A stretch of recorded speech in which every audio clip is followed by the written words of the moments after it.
So whenever you get pain, that means you are pushed towards some cleansing. Accepting pain as help for purification, study of spiritual books that gives you peace and understanding, and surrender to the Supreme Being constitute Kriya Yoga. Kriya, action, Kriya Yoga, the unification. The modifications of the life breath are either external or internal or stationary. That means when we inhale or exhale, we can inhale and stop the breath inside. We can exhale and stop the breath outside, or we can reach to a balance where no inhale, no exhale. This is a Patanjali Yoga Sutras about Ashtanga Yoga, that how to reach to a state of Kriya Yoga. Chapter 2, verse 1. Tapah swadhyayeshwar pranidhanani kriya yoga. That accepting pain as purification. So whenever you get pain, that means you are pushed towards some cleansing. Accepting pain as help for purification, not to complain, but to purification. Study of spiritual books that gives you peace and understanding, and surrender to the Supreme Being constitute Kriya Yoga. Kriya, action, yoga, Kriya Yoga, the unification. What does it mean? Again, let's go one by one. If you are sitting in comfortable position, what are you learning? They say if you're not being challenged, you are in the wrong class. So when there is some disturbance, know that some learning is on the way. If you remain in that zone of learning, then you will be more accepting to the challenges you are getting or the pain. So it's saying accepting the pain as help for purification. Now people use pain as a reason. You have given me a pain, so now you must die. So people get into jealousy mode, revenge mode, fight mode, violence mode. They don't see that pain is a part of purification. So Patanjali ji saying that accept pain as part of purification. One. Now how do we accept pain as purification? That okay, this is coming, this is good for me, so thank you very much. Unless you develop an understanding about it. Somebody has challenged you, somebody has triggered you, and you are now trying to get to that person this way or that way, rather than developing an understanding that okay, why is it happening to me? Why have I got triggered? So if you are holding explosives inside and somebody throws a spark at you, who's going to explode? You are going to explode. But are you going to kill the person for throwing spark at you? Well, if you are empty and neutral inside, that spark wouldn't have done anything to you. So to develop an understanding, one must read like spiritual books. You read your scriptures, not any other books. The scriptures talk about the truth and the path towards the enlightenment. Every scripture book. So to develop an understanding, you must take a help of the book, or if you don't have a book, you must have a master guide to make you sail through that situation. So the pain becomes more accepting to you.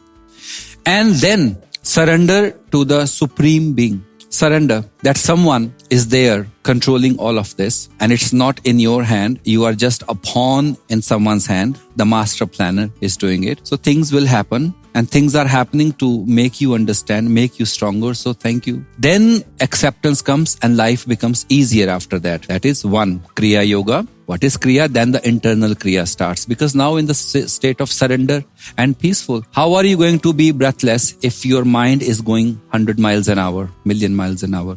Going forward, I will like to teach you all of this one by one. Some asanas, pranayam, what they do and all that. It's all there.